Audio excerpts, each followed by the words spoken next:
sisters, and welcome to Go Solo Live. This is Jennifer Buchholz with Transform Via Travel. It's time to sit back, grab a cup of coffee, and enjoy my conversation with Megan Hamilton as she shares about her first solo journey as a mom after the age of 40. Welcome to Go Solo Live. Don't you mean Go Solo Live? Have you ever been asked why on earth would you travel alone? Go Solo Live not only answers that question, but celebrates life as a midlife solo traveler. This is a safe place for women to come together to reminisce about their travels, encourage others to travel, and to dig into the real lessons learned from these journeys. Now join Jennifer Buchholz with Transform Via Travel as she and her guests share stories of the solo travelers of midlife women. Joining us today is Megan Hamilton from Virginia right now. How are you today, Megan? I am wonderful. Thank you so much for having me. Absolutely. I'm so excited that I get to share your story because honestly, I believe that your story sort of epitomizes what I'm trying to get people to understand with Go Solo Live, Go Solo Live. So wonderful. Good. This is super exciting. So I like to start a little bit back to the beginning, meaning before you decided, I'm going to go travel solo, I need to do this. Where were you at in your life? Tell us a little bit about who you are at that point, what's going on. Right. Well, let's see. Existential question. Who am I? I was a mom and a wife and, 45 years old right now. And I was married to my husband for about 20 years. And we were deeply entrenched in our roles. And the way we had it set up was he was a high-level software exec for a big multinational corporation. So he's traveling internationally for his job all the time. And I am a homeschooling mom. So I have girls here in my house that I have been teaching since their preschool years. And I am so deeply entwined in their everyday life. I take them to classes, I teach their classes, I tutor every class, I take care of the horseback riding and the archery and all that kind of stuff while he jets around the world. And I'm the one who loves travel. He's not. You know what I'm thinking? Oh boy. How did we ever set this up? Wait a minute. Can we go back and revote on this? Wait a minute. It seems like you should do like a Freaky Friday kind of switch or something. Yes. And, I wouldn't change anything. I love homeschooling my girls, but I just realized that it owned me. It ruled my life. Mm-hmm. And I really had trouble stepping out and even answering, what do I want to do? What do I want to be? Who am I going to be when I grow up? And for me, everything was when the girls are out of the house, when the girls go off to college. That's a long ways away. Yes. And I mean, not really anymore, but certainly when you started this. When it first starts, you first start thinking about it, you're thinking, I've got 18 years of this. Okay, here we go, So yeah, for me, that's where I was. I was deep in being mom and wife and the carpools and the dog and the cat and, all that kind of stuff. And realizing I was wistful all the time for what was going to be next. Not that I didn't love where I was, but I was still wistful for that next thing. And coming to realize, why am I waiting for the next thing? Why does that have to be in 10 years and 5 years, whatever? Right. Just because that's the story and the plan that you had at that point, it doesn't mean that that's the only way. Right. And just because that's the way everybody else is doing it. Mm-hmm. I'm not them. Wait a minute. I love doing this other stuff in my life. And I have always really, really enjoyed travel. My husband and I traveled internationally the first time for our 10th anniversary. And I planned everything. I mean, I planned where were we going to fly, where were we going to land, how were we going to get from the airport to the island, to the this, to that. And I loved it. And I loved being immersed in a different culture and language and food, and found out that really kind of gave me a high. That was like really exciting to me. And why was that, once every 10 years? I shouldn't be doing it that way, Right. There's other ways. Right. There are other ways to make this a part of my life now. Mm-hmm. And so that's what I started looking for and figuring out how to do that. That's awesome. Yeah. So what were the conclusions that you were coming to at that point? What were you starting to see as possibilities? at first, I really, I was in a conversation with somebody in my life that I love dearly, but this person always had a reason why they couldn't do something. Mm-hmm. There was always, well, this person in my life won't go, so I can't go. Or this person, that's their reason for it. And I thought, how much am I doing that? Like, instead of getting annoyed with that person, realizing I do that, wait a second, there are reasons I can do it. And so I started looking at, I actually sat down with my husband one day and said, I really, really, really, really want to travel. I want to travel more than you want to travel. You don't want to travel as much as I do. And when he and I traveled together, it was always a compromise. Yes. Because he wants to lay by the beach for a week straight and not move, and I will claw my eyeballs out if we try to do that. Well, because he's been traveling all the time. Exactly. And it was totally reasonable. Right. I mean, what he was saying was completely reasonable. I understand it, but it wasn't what I wanted to do. And so I sat down with him and said, I've been reading about these other women who travel solo, and I don't even know how I would do that. Like, I don't know how I would get out from under what I'm doing here at home, but I want to do that. What would you think? And by the time I finished the sentence, he was like grinning at me because he knew, you need to do this. He had always been so good and has always been so good about giving me the things I need to keep me going in the commitments that we've made in our lives. And this was one of them. That's awesome. It was about, putting our heads together and figuring out, how do we make this work? How do I, crawl out from under the daily requirements each week and, pick my time period and say, okay, don't depend on mom for these 6 days because she will not be here. That's awesome. Make it happen. So it is awesome. I'm thrilled that I did it, and I can't wait. We're doing it again. So fantastic. So how did you, when it's now, okay, and I'm not saying you got permission, because you didn't. And I like, there's a lot of people who have to do what did your husband allows you to do this? Yeah. And so you didn't get permission, but you did get agreement. You got him to be involved in this with you. Absolutely. Just so then I would want him to consult with me on something big he was doing like that. Of course, I'm going to sit down with him and do the same thing. Exactly. So then where did you start with where did you start planning, or how did you start deciding what this was going to be? Because sometimes people go crazy wild on that first solo trip, and some people, they take it a little bit easier. Right. I started thinking about some United States trips, some things I could do here. I've never traveled internationally by myself. I don't know about that. And I realized that just didn't satisfy me. Every time I would start getting into it, I just wasn't excited about it. But at the same time, I wasn't ready to go flying across the Atlantic. So I was trying to get a good middle ground where I would get that. I love Europe, and I would get that feel. But it didn't necessarily mean that I had to go that far. And actually, I wound up settling on Quebec City, Canada. Okay. Because for me, it's not a long flight for me to get there, which was big. I didn't want to spend a day and a half in transit when I only had a smaller window of time to work with.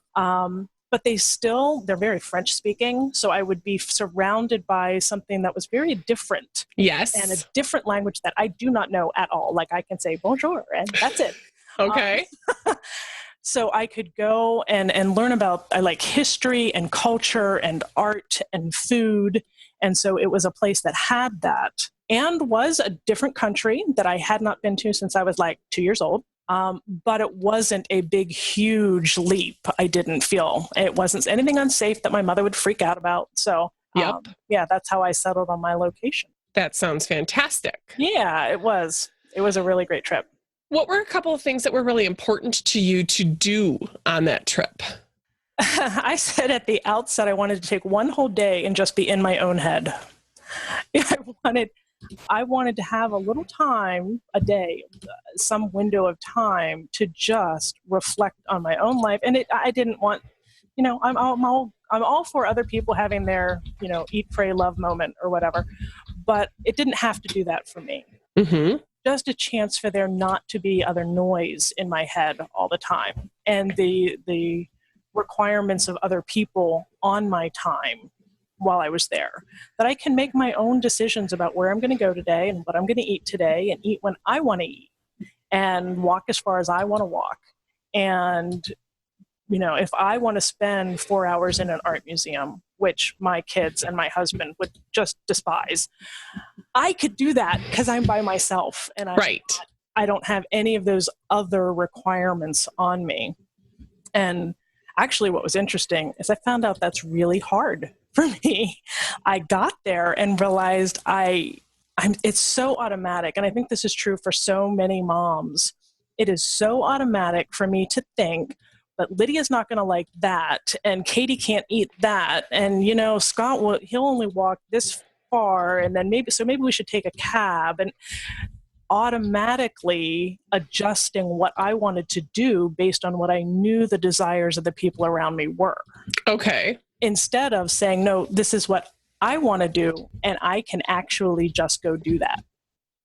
It was a very different experience for me. And I was shocked at how hard it was for me to get to the root of, no, this is what I want to do for each day. So it was a stretch, but it was good. Absolutely. And, there's times where I've talked to people who are put in that position and they're like, I don't even know what kind of food I really want to get when it's only my decision exactly to get the food. Exactly. And when you have been, I think especially a mom, in that you're just surrounded all the time with these other people that you are responsible for, we just make those compromises every day in and day out, and we forget we are totally out of touch with what it is we want to do. Absolutely. So it was a very different feeling. I really like it, by the way. It's kind of awesome. Right? Get in touch with that and just decide and go. It's very, very empowering. I don't know. That's such a touchy-feely word, but it was empowering and made me more of an independent person, even though I'm surrounded by dependents and interlocking relationships all over the place every day. So it was good. Absolutely. No, that's fantastic. So let's talk about those you left behind. And I'd love to hear, again, we heard what your husband thought. I'd love to hear what your daughters thought, as well as other family members, friends, or people that, kind of have an opinion. People always have an opinion. And I think it's an excellent life skill to stop caring. Amen. That's great that you think that. But, when someone else comes in with their 2 cents on my life, my daughters were mildly surprised and taken aback. And then they thought, that's really kind of cool. Where are you going to go? Like, they kind of got into it. What are you going to do? Where are you going to go? Well, how are you going to spend your day? I think because it was almost hard for them to picture me being somewhere else without them for a full week, doing my own thing and being totally detached from those things I do every day. So they were just curious about it. What I've liked the most, though, is the after effect on them, which I hadn't thought too much about beforehand. Yes. Which is, well, my mom, she went to Canada all by herself, Well, yeah, my mom, she'll take the trip. She'll go. Yeah, where are you going to send her? And they like that. And all of a sudden, it's actually opened doors where both of my daughters are going to do international travel this summer. And where are they going? Well, my younger daughter is going to Spain with her Spanish class. And it's a small group. It's only like 6 kids. Awesome. My older daughter is going to be an exchange student to France. For how long? It's a 3-week program. Nice. And so just 3 weeks where she will live with another family and all. And I think some of what I did told them it's okay to do that. Without a doubt. Oh, isn't that Without crazy, right? I can just decide I want to do that. Yes, I want to take an advantage of that and do it. So yeah, that was my girls. My mom. That's fantastic. It really is. I like it a lot. And, if you don't have a travel buddy, grow your own, because that's what I've wound up doing. I've got my girls. I love it. My daughters are saying, oh, let's go here next. Let's go there next. I'm like, yes, let's go. They've been bitten by the bug. They have. It's wonderful. My other family, my mom was worried. Mm-hmm. Where am I going? Where am I going to be staying? Is it going to be safe? I think the fact that I actually chose Quebec City, Canada was a great comfort to her, because she felt like, nothing's going to happen to you in Canada. It'll be fine. I don't know. We went to Cancun this past Christmas. She was way worried about that. But okay. But she really wanted to double check like where I was going to be, was I going to be safe, and how was I going to do, how are you going to navigate this, or how, what about your flights and what are they going to be like? And I'm like, Mom, I'll be fine. I really will be. I've been traveling as a family for a while. I'll be okay. Right. So that was kind of funny. But, the hardest one for me was other parents and other moms. And it's really, some of it was wonderful. I have a couple of dear friends who totally get me, and they were like, this is awesome. You have to do this. Tell me. And they're like, you could almost see with some of them, the light bulb go on over their heads as they thought, wait a minute. Oh, yeah. You can do that? Like that's allowed? I could do that? Yes, exactly. Wait a minute. So they want to know, like, how did it go? And actually, I'm going to have coffee this week with a girl from my daughter's school who's like, I just want to talk to you about your travel and how you do that, because that's really kind of cool. And I'm like, okay, awesome. Yeah, no problem. That's awesome. But then you have the other moms, and I got, let me see, little comments like, oh, well, I couldn't leave my family. Like, oh, yes, like you are less than. Yes, how could you do that? I'm fairly certain that they will find the food. I just don't think that's going to be a problem. They'll be okay. You weren't like leaving infants behind, and people actually do that too. Yes, I wasn't throwing them to the wolves. There were caretakers here. It's all good. But a lot of, and I honestly had to start looking at those comments about, oh, I could never do that, and my family would miss me. I'm like, yeah, because my family hates me. Thank you. Wait a minute. What does that even mean? I know. I don't know. What are you trying to say to me with that? Right. Just say it flat out, But I had to take that and realize that they are talking from their own fears, perceptions, without a doubt, everything that's holding them back in life, and they are projecting that onto me, and that is just not my problem. Without a doubt. Yeah, and so my response had to be, oh, okay, and that's it. That's all you can do. Yeah.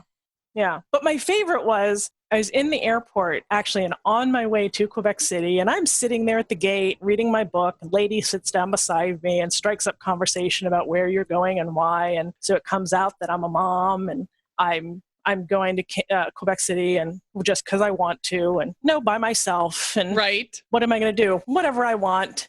And she looked at me and said, oh, you met somebody on the internet. You're having an affair. She was positive. That was it. And she just put her hand up and looked away from me because I was clearly having an affair. Sinner. Like, oh my God. You are a sinner, and she wants nothing to do with you. Nothing to do. I'm like, because seriously? There's no way that there's any other rational explanation for this.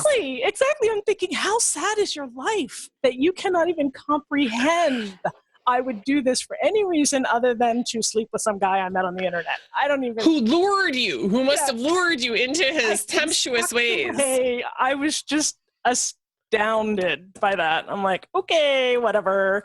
I immediately called my husband and told him that one. I'm like, you'll never guess what this lady said to me. And he's laughing.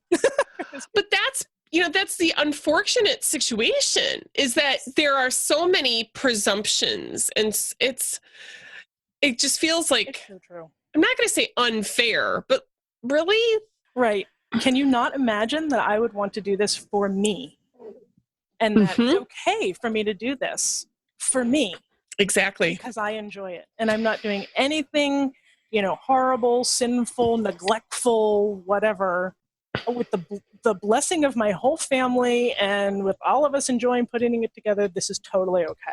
Right. And then at some point to stop explaining. You're certainly not trying to justify. Right. But to stop explaining and just say, you know what? It's okay if you don't get it or if it's not right for you. But we're different, and that's okay. And that's a great thing. We don't need any more of me in this world. So I'm happy being it. Yes.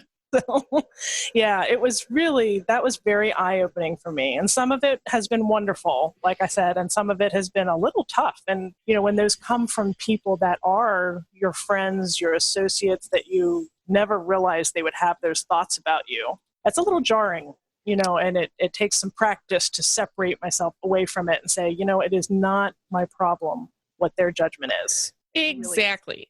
Exactly. And I think that's one of the things that I'm trying to accomplish with this show is to say, you know what, ladies, you are going to encounter the doubters. You are going to encounter people who just don't get it and cannot even conceivably comprehend that this is something that is normal and Right. and people want to do. And when I say normal, like outside of the US, this is Mhm. pretty standard. Yeah, yeah. And there's a lot of in our box thinking in the United States. I mean, there just is. And even as you brought up objections of people, the safety issue, just oh my gosh, constantly. That was probably the most common reaction. Well, are you going to be okay? What about, even when we were in Cancun as a family, uh, one of the great things that came out of my solo travel was now as we travel as a family, I'm fine with saying, great, you all lay by the pool. Bye. I'll be back. And I go do my own thing. And just for a day or whatever. And people freak out about that and really worried about, are you going to be safe? How are you going to do that? People there, someone was murdered there last week. And I'm like, someone was murdered in DC last week. I go there all the time. Wow. Wait a minute. It's, our idea, there seems to be this idea within the United States that everywhere else is less safe. Right. And understanding that, you do know that when we were in Thailand, we talked to people who refused to come to the United States on travel because they view it as so unsafe. Yes. So it's, that's just an international bag we have over our heads or something. Yes. Everywhere else in the world is not big and scary. There are certain places I might be more worried about than others, but there's a lot of places I'm perfectly happy to go to. Absolutely. Yep. Absolutely. So, it is interesting. And so what does your friend say? We haven't talked about actual like girlfriends yet. Actually, several of my girlfriends, one of their first reactions was, next time you go, I want to go with you. And like, okay, you do know that makes it no longer solo, right? I'm just checking. But that's fine. Right? Yeah, But it's funny. It's like suddenly it kicked the door open that's a possibility, and that looks like so much fun. And and the idea of a mom's trip is a great thing. Yeah. But there is something to be said for you understand that there's a big difference. Right. There is a big difference if we were to go together than what I did. Now, if you want my help putting together what you want to do, if you want to go somewhere but you've never really done that before and you're overwhelmed, that's a totally different discussion. Let's put something together. Where do you want to go? What do you want to see? How do you want to spend your days? And but for the most part, yeah, my friends, my good friends have been extremely supportive, and they'll tease me about it. Where are you going now? What's next? Man, must be nice to have your life. And I'm like, yes, it is. Thank you very much. So exactly. Yeah, it's all in good fun, and they like, they'll read my blog as I go or whatever, and then be texting me about it and stuff. So it's fun. It's really it's nice to have girlfriends who get it, even if they haven't done it before. Right. And some of them I think are going to wind up trying it because all of a sudden this possibility is out there, Well, and that's the best part is that by doing the travel itself, and then for you by sharing it on the blog, you're kind of showing this is real. This is possible. I'm nothing extraordinary. I am not some superwoman. I have not led some wild and crazy. I'm not rappelling off of anybody or anything. That'd be different. That's what that other lady thought. But right? I'm not doing any of that stuff. I don't know how to take the perfect selfie. Mine always look vaguely confused. It's just, I'm not like that. Right. But I can do this. Right. And really, so can you. It's not hard. It's just the decision to do it. Yep. And then, all the work that it takes to actually free up the calendar and get out the door. Once you get out the door, it's way easier. It's just the getting out the door. That's challenging. That's exactly it. Yep. That's exactly it. Really is. It's a great experience, and I highly recommend it. I love that. Okay. So Quebec City. Yes. We understand that it was close to home. So, and it was a bit foreign when, it without having to go too far. So what was the next adventure? Well, the next thing we've done a lot of family travel since then. But I'm looking at my next thing. And actually, the next thing I'm looking at is while my daughters are one's going to be ending up in Barcelona. And then 9 days later, my older daughter flies into Paris. So I got 9 days. And I thought, I think I want to go over and I want to take a train from Barcelona up to Paris slowly and make some stops in between and go see some things. There was supposed to be with my daughter's trip to France, there was supposed to be the teacher going with them to fly them over and put them into the hands of whoever it is. Well, the teacher cannot do that now. And so we've been discussing in our house whether I'm going to instead be the one who meets them all at the Paris airport and gets them to where they need to be and all. And as part of that, take a week, 10 days on my own and explore that area. And I really, now that I did Quebec City, I'm all about, okay, I'm heading to Europe next. I'm hoping it'll be this Barcelona to Paris thing, or we will work a different, I've got about 6 cities in Europe that I really, really want to go to on my own and explore. And so that's going to be my next one. Yeah, I'm very excited. It's just about, it's that whole mom thing. It's about finding the window of time for me this winter, this summer, and making it happen. Okay. So as you are traveling, how are you putting together your itineraries? How are what is your style? Some people are really spur of the moment and just go with the flow. Some people are super rigid planned. What's your style? Right. I think I've got to strike a balance in there. There are certain things that in my mind have to be planned ahead to make sure that they can happen. Like going up the Eiffel Tower. If you're going to be in Paris, you're going to want to do that. And so I schedule that ahead of time and I get the tickets ahead of time and I plug that into my window of time that I know I will be in the city. And so I'll plug in those kind of landmarkers of these are the big things I'm going to do. They're high priority and I'm going to be really disappointed if I leave the city and I haven't done it. Fair enough. And I'll do whatever prep work needs to be done to get those put in. And then in between, I'll usually make up a list of interesting, quirky, fun restaurants. Interesting, quirky, fun. Yes, interesting, quirky, fun restaurants, my kind of thing. And actually, usually I will take a Google map and I will plot them on the Google map and just take that with me. And so if I'm out, somewhere, I know that I'm ready. If I find myself wandering in a certain area of Paris, I can pull my map out and say, is there one of those that's near me? Oh, there is. Let's go to that one. Okay. So I kind of make myself cheat sheets.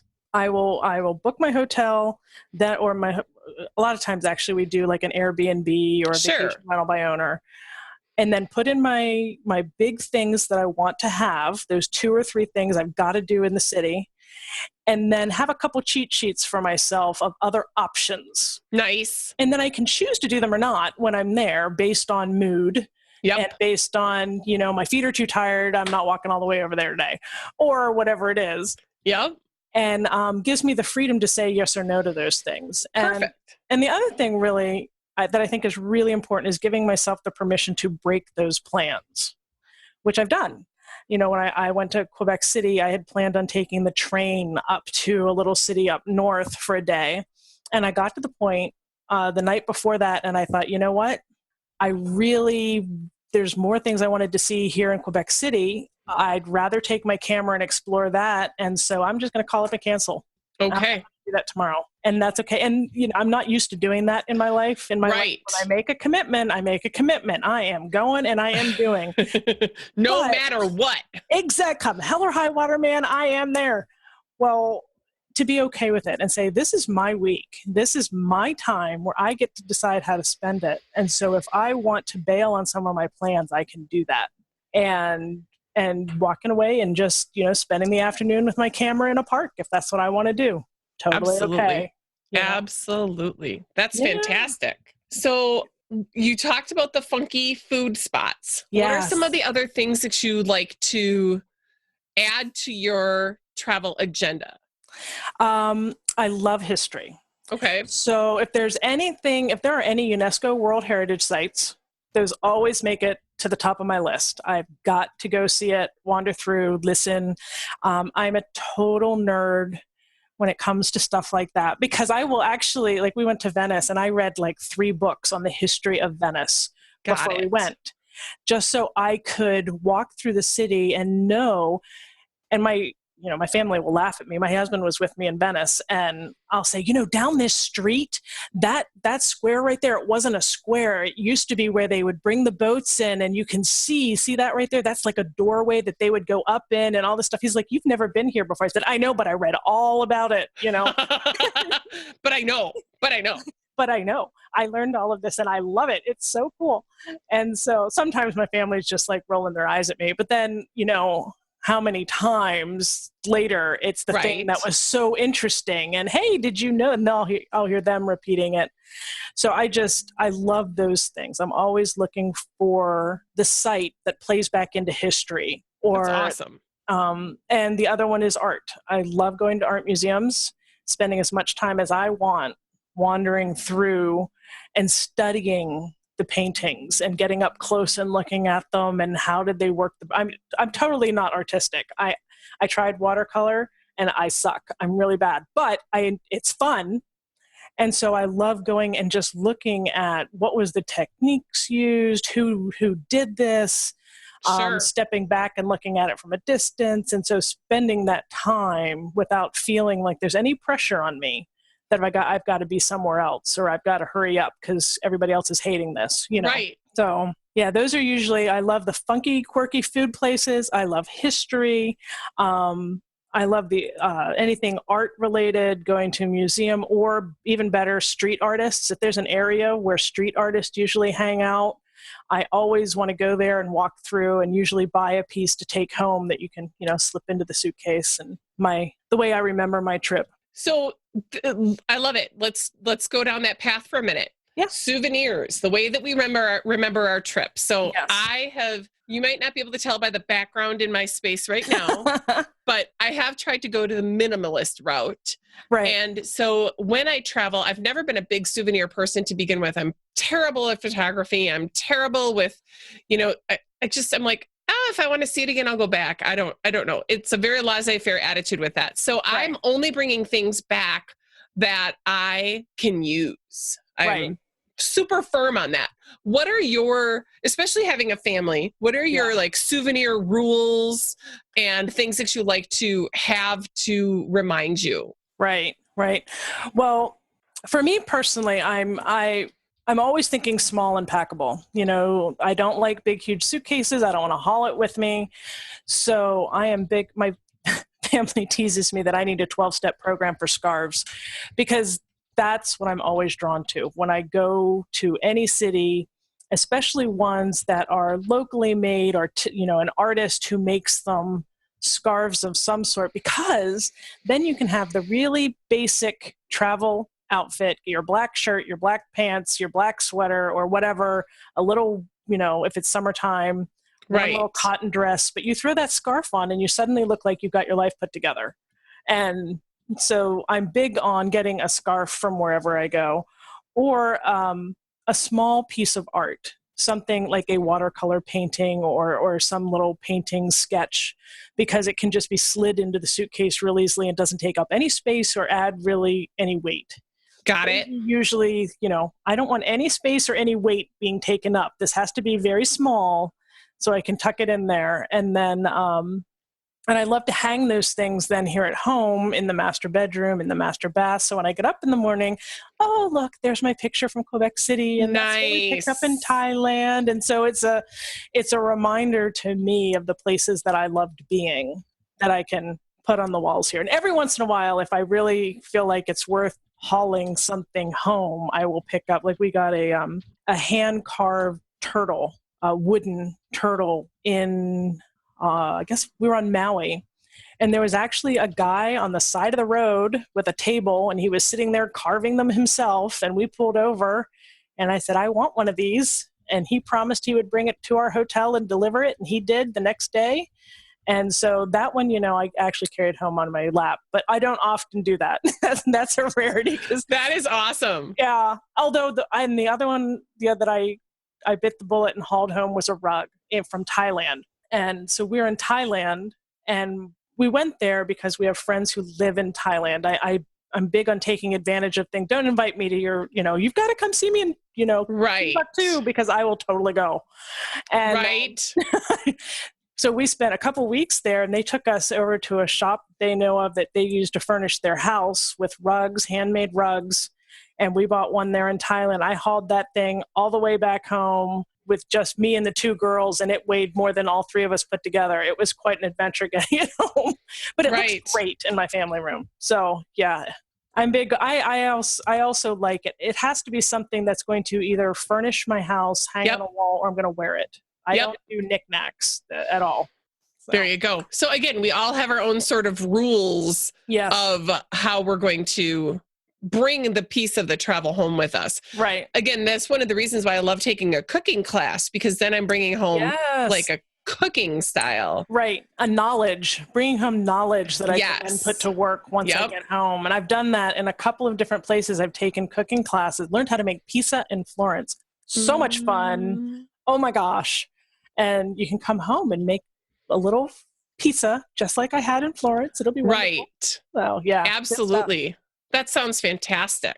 Yeah. So you're working on what's coming up next, and that's sort of traveling around what's going on with the girls. Right. Let's talk about your girls for just a minute, though. Can you share with the folks how old they are? Yes. Katie is 17 years old, and she is a junior in high school. And Lydia is 15 years old, and she's a sophomore. So how is college planning looking for your oldest? And what kind of adventures she might be seeking based on mom's inspiration? Yeah. Well, like I said, she is doing an exchange program in France this summer, which I don't think she would have considered at all if we had not already stretched as a family to do travel like that. And she's seen me go do it. She's seen me go off and whether it's on a full trip by myself or taking days whenever we're off as a family, that's okay to do. So she's doing that. She has a freakishly good way with animals. I've seen as a child, she once plucked a butterfly out of midair and just held it in her hand before it took. I don't know how she does this. It's like the Zen thing she has. Wow. So she really wants to be a vet tech. She doesn't want to be a veterinarian. That's too much responsibility. She doesn't want to be responsible for life or death with an animal. Fair enough. She wants to, I'm like, okay, I totally get that. So she wants to be a vet tech. And one of the things I think is she could do that locally. A vet tech is like a 2-year program kind of thing. But she wants to go away. She wants that experience of going away somewhere and even study abroad. She likes the idea of. So I'm not quite sure how she's going to work that together. We've discussed her doing a vet tech certification, but then finishing up a 4-year degree somewhere else and doing exchange program or whatever in order to do that so that she can have that experience and very possibly doing that in pursuit of more work with the French language, because she absolutely loves studying French and wants to be fluent. So she wants to be able to spend time in France and French-speaking countries in order to maintain that fluency. And I'm surprised how well she does with it, because, I don't know, it's a hard language. Right. That's really awesome. Is. Yeah. So that's what she's doing. My younger daughter, she says she's going to be a lawyer. And she decided that because she went to a movie that was a courtroom drama, and she came home and was like, do you realize if I was a lawyer, people would pay me to argue? I love her. She was just like all about that. But I get to argue as my job. And I thought, yeah, you're kind of born for that. Okay. Right. Yeah. So she wants to be an attorney, and she wants to live on a horse farm. So she's a competitive hunter jumper. She jumps horses. That's awesome. And yeah, loves it, loves it, loves it. And she's the one who would say that she is the homebody, where my older daughter, Katie, is completely in love with this travel thing and where are we going to go next, and always ready for the next adventure. My Lydia would say that she's more the homebody. She's happy to stay home, be on her horse farm. But I have to say, when we were discussing where to go we'd like to travel for Christmas as a family. Nice. Instead of being home and getting gifts and all of that, we get like a couple little things, and we take a big trip somewhere. And we went to Cancun this past year, and it was Lydia who, as soon as I mentioned the possibility of Cancun, was pulling up the map of the Yucatan Peninsula. And she said, okay, we have to see cenotes, and here's some pictures of them, and they're really cool, and there's some near Cancun, and I'll figure out where they are, and we've got to do that, and we have to go to Chichen Itza, and then there's this other place called Tulum, and we have to do that. I mean, she was listing it out. I'm like, what happened to you being my homebody? And she's like, well, not when it comes to this. Okay. Well, and if you've done your research, like, and that's one of the things that I think is so amazing for our younger people is, before they used to sort of have to be dependent on either getting a book or mom and dad to determine where to go. And now they can do all that on their own and come up with their own plans. And And for my girls, the traditional path isn't necessarily what they have to do. Right. Either of them feel tied to that. And it really depends on what your career is going to be. If Lydia wants to be a lawyer, then you're going to have to get a degree and you're going to have to go to law school. I mean, that's just the way it is. If Katie wants to work with animals, there are a million different ways to achieve that.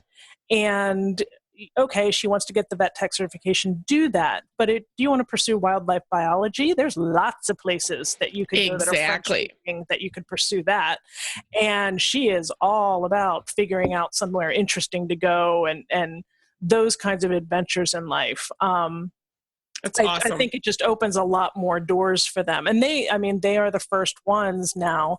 We were in Cancun and they had the opportunity to scuba dive.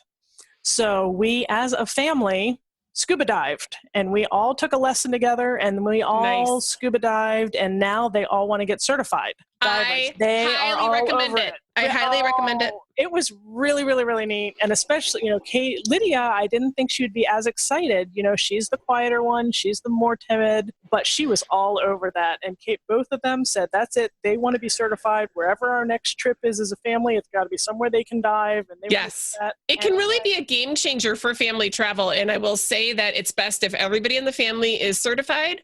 Yeah. And you never lose your certification.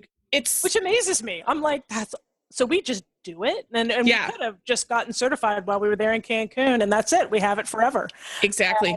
Really, really, really, really cool. So yeah, I think that because we have been more brave, because we have stepped out of the norms of what was expected of us, both my husband with his travel for work and me saying, I'm going to go where I want to go. I want to see these places and I'm planning it. Then they feel the freedom to do the same thing. That is okay and an acceptable thing to do with your life. And in fact, if you think that's weird, they don't know why you think it's weird. It's like totally changes their perspective on it. Yep. So yeah, they're all about now. They want to get certified. I'm like, let's go dive. All right, sure, let's go. It'll be fun. Like I said, it's a game changer. And I think it's such an important. Yeah. And especially, maybe not especially in my mind, because I have two girls, I look at it as being a young woman who does not have fear to step out into another country, another culture, an experience like scuba diving that'll stretch you. It builds up so much self-confidence, and it shows you that there are so many possibilities in life that I didn't think about. Honestly, as I look back to when I was looking at college, I literally applied to one school with one major and second choice, none. And I just went there and I never thought twice about it, right? Yep. And had I thought about the opportunity to do an exchange program to study abroad, I would have loved that. But it never really occurred to me.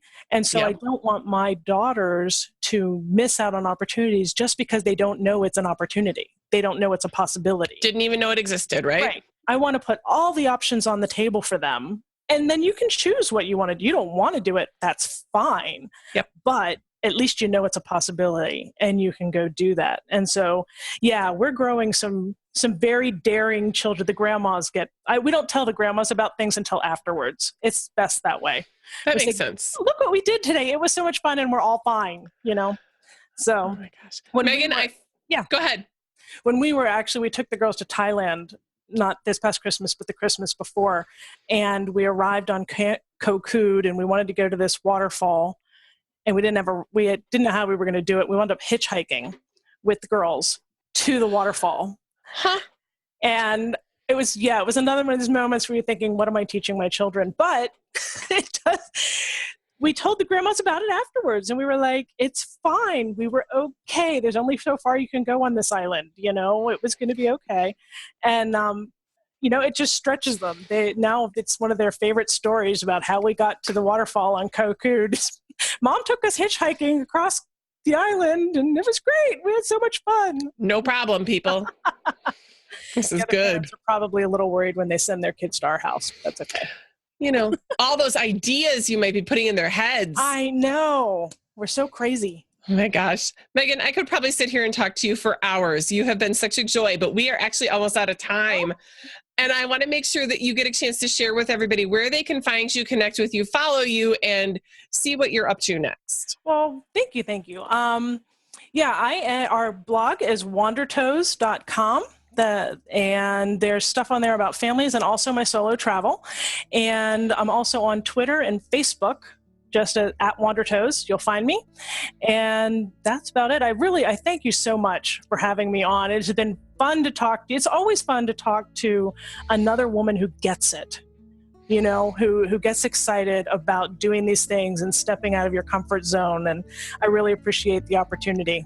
It's been my pleasure. And all of those information on how to find Megan will be in our show notes, so you can feel free to find it there. And I can't wait to keep following and seeing what you're up to next. Wonderful. I can't wait to tell you. I loved what Megan had to share with us today. It's important to remember that you can give yourself permission to travel solo. If you love these stories and want to help support Go Solo Live, please visit us at patreon.com/Go Solo Live to show your love. That's www.patreon.com. Well, sisters, we've reached the end of today's episode, but the conversation doesn't have to end there. Stay in touch with us on Facebook at Transform Via Travel. And if you're interested in being a guest on the show, reach out to me at Jennifer@transformviatravel.com. And until next time, remember, travel solo, not alone.